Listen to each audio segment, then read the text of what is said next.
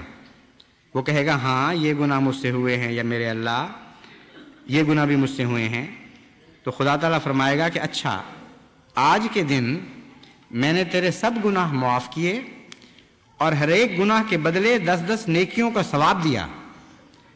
تب وہ بندہ سوچے گا کہ جب ان چھوٹے چھوٹے گناہوں کا 10 نیکیوں کا ثواب ملا ہے تو بڑے بڑے گناہوں کا تو بہت ہی ثواب ملے گا۔ یہ سوچ کر وہ بندہ خود ہی اپنے بڑے بڑے گناہ گنائے گا کہ اے خدا میں نے تو یہ گناہ بھی کیا تھا اور یہ گناہ بھی کیا تھا اور یہ بھی کیا تھا۔ تب اللہ تعالیٰ اس کی بات سن کر ہنسے گا اور فرمائے گا کہ دیکھو میری مہربانی کی وجہ سے یہ بندہ ایسا دلیر ہو گیا ہے کہ اپنے گناہ خود ہی بتلاتا ہے۔ پھر اسے حکم دے گا کہ جا بہشت کے 8 دروازوں میں سے جس سے تیری طبیعت چاہے داخل ہو جا۔ تو کیا خبر ہے کہ خدا تعالیٰ کا اس سے کیا سلوک ہے یا اس کے دل میں کیا ہے۔ اس لیے غیبت کرنے سے بکلی پرہیز کرنا چاہیے۔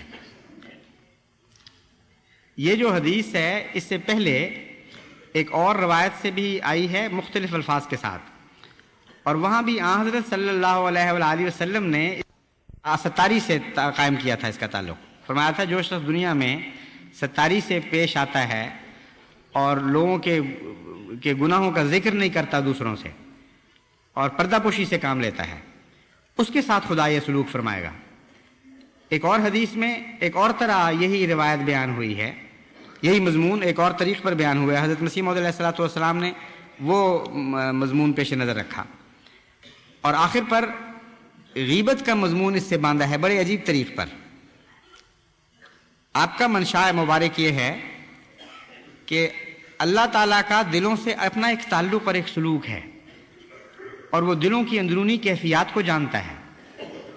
تمہیں بسا اوقات ایک انسان کے گناہ تو نظر آ جاتے ہیں، لیکن تمہیں یہ پتہ نہیں کہ وہ گناہ گار آدمی اپنے دل میں کیا کیا محبتیں اپنے رب سے رکھتا ہے اور کیا کیا عاجزی کرتا ہے، اور کس کس طرح پیار سے اس کی رحمت کے قدم چومتا ہے اور عرض کرتا رہتا ہے کہ اے خدا مجھ سے عفو کا سلوک فرما۔ تو دلوں کے مالک تم نہیں ہو، دلوں کا مالک رب العالمین ہے، جو عفو ہے، جو ستار ہے، جو غفور ہے، جو رحیم ہے۔ وہ بعض دفعہ ایسے گناہ گار لوگوں کے دلوں کے پر نظر رکھتے ہوئے ان کی بعض مخفی خوبیوں پر نگاہ کرتے ہوئے یہ فیصلہ بھی فرما لیتا ہے کہ ان کی نیکیوں ہی کا نہیں، ان کی بدیوں کا بھی میں اجر دوں گا اور اچھا اجر دوں گا، اور تم اپنی بدبختی میں اس کے متعلق بری باتیں کہتے رہتے ہو، برے برے لفظ بولتے رہتے ہو، اس کے متعلق دل آزاری کی کوشش کرتے رہتے ہو۔ تو جس دل پر خدا کی ایسی پیار کی نظر بھی پڑ سکتی ہے، کیوں تم گناہ میں ملوث ہو کر اس دل کے متعلق بری باتیں کہتے ہو۔ یہ ہے معرفت کا نقطہ جس کو حضرت مسیح موعود علیہ السلام نے بیان فرمایا، اگرچہ بظاہر یہ بے جوڑ بات نظر آتی ہے جو سرسری نظر سے اس بات کو دیکھے کہ اس مضمون کا غیبت سے کیا تعلق ہے۔ اس لیے جماعت احمدیہ کو ان باریک باتوں پر نظر رکھنا چاہیے۔ جو خوف سے ڈرنے والے لوگ ہیں ان کے لیے وہ حدیث کافی ہے کہ قیامت کے دن ان لوگوں سے کیا سلوک ہوگا، اور جو نرمی اور محبت اور پیار سے ماننے والے لوگ ہیں وہ ان باتوں پر نگاہ کریں۔ ہم تو اللہ تعالیٰ کی رحمت کے بھوکے اور اس کے فقیر ہیں، اور کوئی انسان نہیں ہے بڑے سے بڑے اعمال والا بھی جو اللہ تعالیٰ کی رحمت سے مستغنی ہو سکے، اس کی بخشش سے مستغنی ہو سکے۔ اس لیے ان باتوں پر نظر کر کے ہی ان بدیوں سے باز رہنے کی کوشش کریں، ان کو چھوٹا نہ سمجھیں۔ عہد بیت میں بھی یہ بات داخل ہے کہ میں غیبت نہیں کروں گا، میں بدظنی نہیں کروں گا، لیکن کچھ ایسا چسکا ہے، ایسی مصیبت ہے یہ بیماری کہ گھر گھر میں سینے سینے میں داخل ہوئی ہے، اور اتنی عادت ہے خصوصاً عورتوں میں کہ وہ برداشت نہیں ہوتا ان سے کہ کسی کی بھی برائی دیکھیں یا سنیں اور وہ آگے نہ پہنچائیں.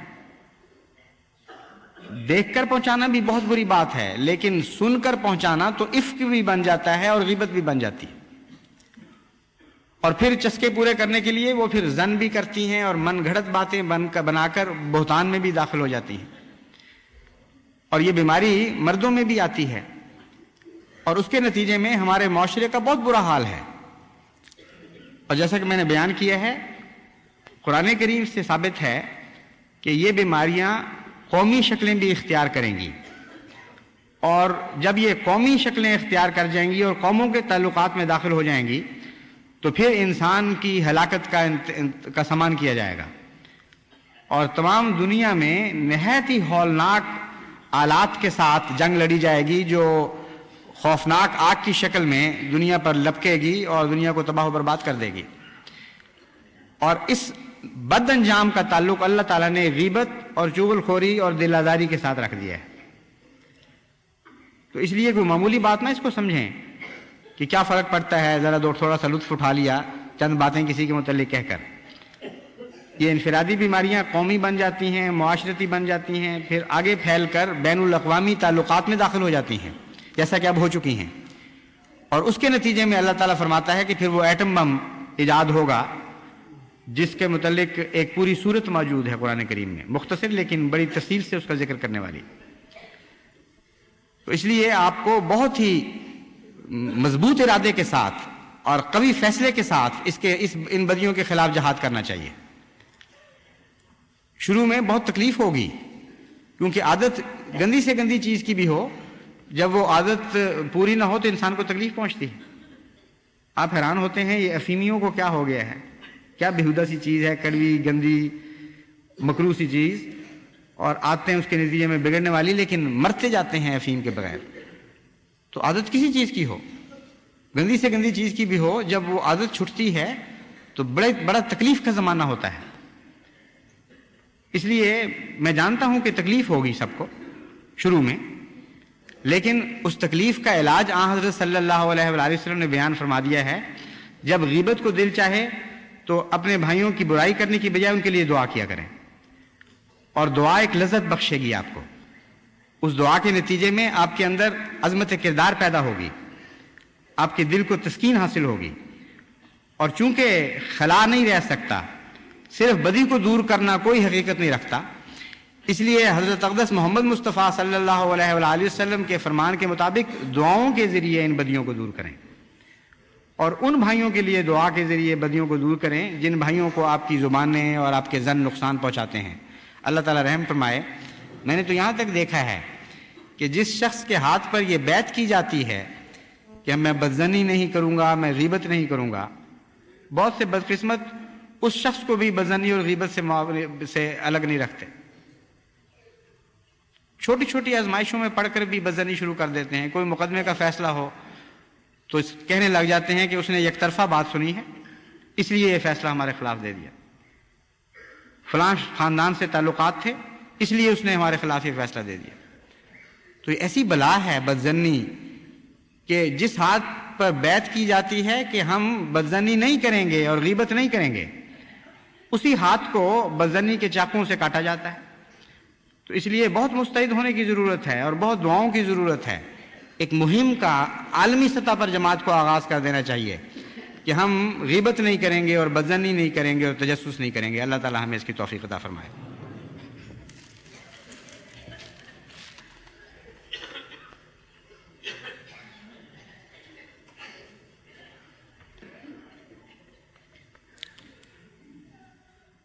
الحمدللہ نحمدہ ونستعینہ ونستغفرہ ونؤمن بہ ونتوکل علیہ ونعوذ باللہ من شرور انفسنا ومن سیئات اعمالنا.